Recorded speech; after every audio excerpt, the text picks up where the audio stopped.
o căruță cu coviltir. Asta este un produs propriu, din câte știu suntem singurii din România care producem așa ceva. Practic este mai degrabă o căbănuță pe roți care are formă de căruță cu coviltir. Căruța are o dimensiune de 6 metri cu 2 metri și jumătate.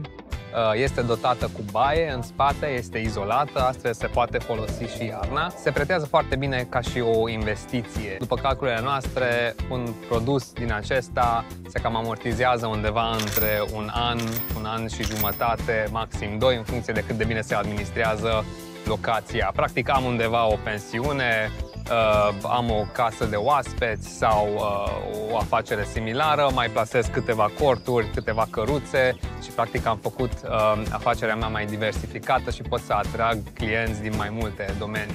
Căruța are o formă inedită, aș putea să zic, clasică, dar inedită.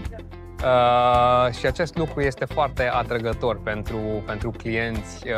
Din ce am observat, momentan în România este un trend în care clienții vor să se cazeze în unități inedite. Nu au neapărat nevoie de o unitate de cazare, nu au neapărat nevoie de o cameră unde să doarmă, să petreacă o noapte, ci practic au nevoie de o experiență.